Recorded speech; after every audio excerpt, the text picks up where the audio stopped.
be expecting from the Nigerian Senate? Well, we've just returned from about 6 weeks break, and we were with our people in our various constituencies, and we were in Nigeria as well, most of us. So the things that developed within the vacation are things that are very worrisome.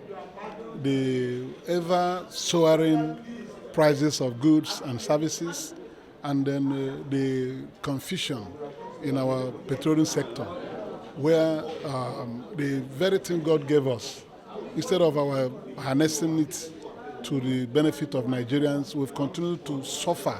We've been plunged into deep crisis. That today, from something that started very small, we have now gone into a very palpable crisis that even petroleum products are no longer affordable by Nigerians. And the primary material for producing this thing, the raw material for producing these products, are in our ground here. So it's very unfortunate. Our people are grieving, people are suffering. The pangs of hardship are so much in the system.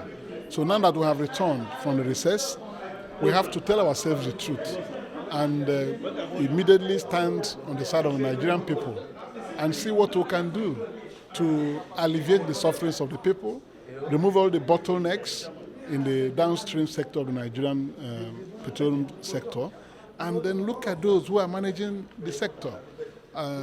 Some of us have granted interviews within the vacation when the prices soared to 1,250 naira per litre of petrol. We couldn't wait for us to resume. So I went on television and I said that the president should do something.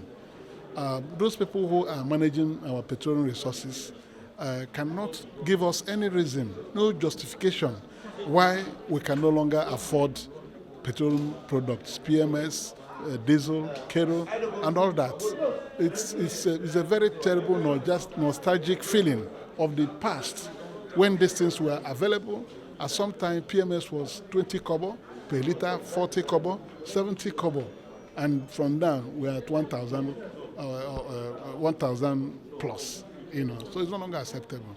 We have to search for a solution to it, and I believe the first step will be to look at those who are there. If they've not been able to do anything in the past 5-6 years, there's no reason why they should not yield their spaces to other people. Let us see how we can truthfully, frankly, and passionately deal with the problems. Yes, so that is what we should deal with. Number one, the energy crisis, the crisis in the petroleum sector should be number one in this chamber where we come back from tomorrow. All right, sir. Thank you, sir.